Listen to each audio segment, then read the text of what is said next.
তখনই তার চোখ গেল সাব্বিরের দিকে। হাঁটুতে হাত রেখে নুয়ে পড়ে কাশছে।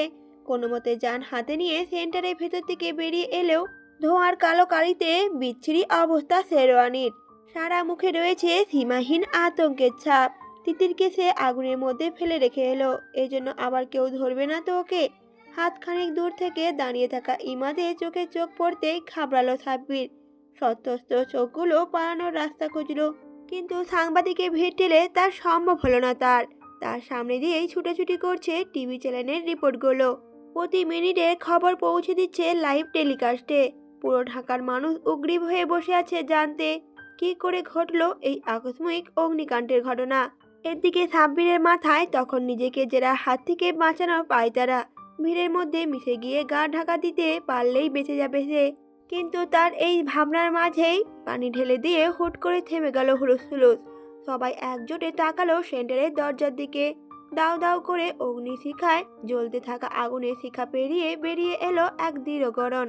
তার প্রশস্ত সিনায় লেপ্টে রয়েছে বিয়ের কোণে। রমণীটির নাজুক শরীরে ভর দুবাহুতে নিয়ে একের পর এক কদম ফেলে বাইরে বেরিয়ে আসছে।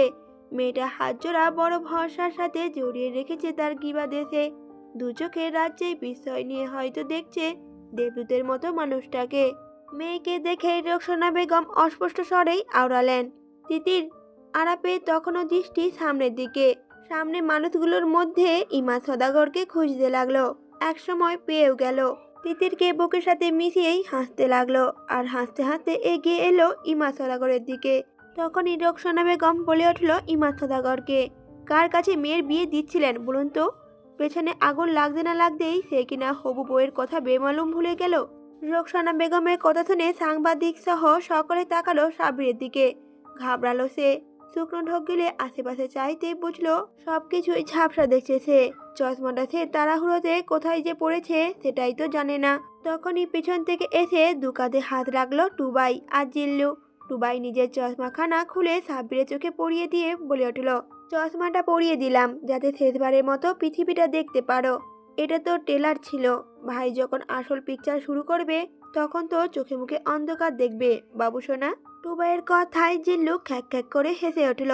পেছন থেকে সাব্বিরের শেরওয়ানি কলার ধরে শূন্যে তুলো তাকে। হাসি থামিয়ে তারপর অবাক স্বরে বলে উঠল জিল্লু, ওই তোর গায়ে তো ভাইয়ের এটা হাতের সমানও ওজন নাই। বেটা আজলাইনের বংশধর আইছে আমাগর ভাবির বিয়া করতে। কত বড় সাহস! সাব্বিরের শিরদাঁড়া বেয়ে গেল যেন বরফ শীতল স্রোত। বড় বড় চোখে তাকালো একটু দূরে দাঁড়ানো আরাপের দিকে। আসলে বোধ হয় বড় ভুল হয়ে গেল তার। তিতির কাছটি সেটা না জানা সত্ত্বেও কোন কুক্ষণে যে বিয়ে করতে এসেছিল এই মেয়েকে কে জানে। শ্বশুর জামাই মিলে আবার মেরে টেরে ফেলবে নাকি তাকে।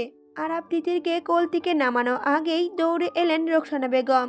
তিতিরের পাংশুটে মুখখানা হাতের আজলায় নিয়ে চুমু খেলেন কপালে। এদিকে হঠাৎ ভূতগ্রস্তের ন্যায় রোকসানা পিছনে এসে দাঁড়ালেন ইমা সদাগরও। তবে তিতিরের কাছে গিয়ে দাঁড়ানোর সাহস হলো না তার।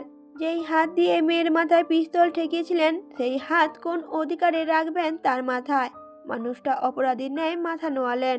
নিঃশব্দে চোখ মুছে ভাঙা গলায় ডাকলেন শ্যালককে, আজলাইন তুই গাড়ি বের কর, আমাজনরে নিয়ে আমরা বাসায় ফিরবো সবাই।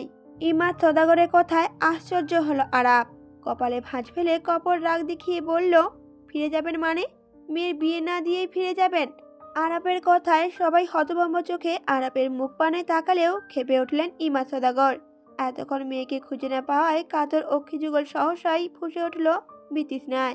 তবুও নিজের রাগটুকু প্রেস মিডিয়ার সামনে আর উন্মুক্ত করলেন না। ধীর স্থির ভাবেই বলে উঠলেন, তোমার কি মনে হয় এত কিছু পরও আজকে এইখানে কোনো বিয়া হইব?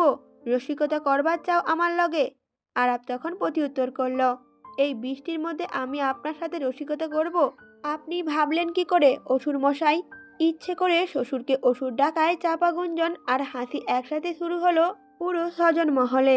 মেহমানরা একে অন্যের মুখ চাওয়াচাই করলো, অথচ অনুচাপে লেশ মাত্র ফুটে উঠল না আরাপের পৌরস কণ্ঠে। চোখে মুখেও তখন রয়েছে হালকা দুশ্চিন্তা। সে ফের মুখ খুলল। এবার বেশ অবাক কণ্ঠেই আরাপ বলে উঠল, এতগুলো মানুষ যে বিয়ে খেতে এসে জমের দুয়ার পর্যন্ত গিয়ে হাই হ্যালো করে আসলো, সেই বিয়ে তাদের না খাইয়ে আপনি বিদায় করে দিতে চাইছিলেন অসুর মশাই? না মানে আপনাকে একটু মনে করিয়ে দিলাম একটু। আপনার আর আমার মধ্যে যে কেমিস্ট্রিটা আছে সেটা আর কজন জামাই শ্বশুরের মধ্যে আছে বলুন তো? আরাপের কথায় ইমা সদাগর বেশ অপ্রস্তুত হলেন। হিসিয়ে বলে উঠলেন, কি চাও তুমি? বুকের সাথে জড়িয়ে রাখা মেয়েটার দিকে এক পলক তাকিয়ে মাথা তুলল আরাপ। চমৎকার একটা হাসি দিয়ে বলল, উইশ লিস্টে তো অনেক কিছুই আছে, তবে আপাতত আপনার আম্মাজানকে সজ্ঞানে সবার সামনে বিয়ে করতে চাই। ততক্ষণে টুবাই কাজী নিয়ে চলে এসেছে। বৃষ্টিতে ভিজে কাজীর প্রাণ উষ্টাগত। তার ছোট ছেলেগুলো মাথার উপর একটা ছাতা পর্যন্ত ধরেনি তার। ভাবা যায়। কাজী যাবতীয় বিতৃষ্ণা প্রকাশ করার আগেই ইমা সদাগর কঠিন স্বরে হুঙ্কার ছুড়লেন, আমি কি কইলাম শুনো নাই? কোনো বিয়া হইব না আজকে। ছেলে হমিতমি দেখে ধীর পায়ে এগিয়ে এলেন তিতিরের দাদি। বয়স্ক মানুষ, নাতনি বিয়ে উপলক্ষে এই প্রথমবার স্বামীর ভিটে ছেড়ে শহরে এসেছেন। লাঠি ভর করে হাঁটেন। চোখে ভালো করে না দেখলেও কানে শোনার মতো প্রবল ক্ষমতা রয়েছে তার। আরাপের কাছে এসে খুব ভালো করে পরখ করলেন ওকে। আরাপ থমকালো। তিতিরের দাদি আরাপের থুতনি ধরে হালকা হাসলেন। থুতথুরে কণ্ঠে শুধালেন,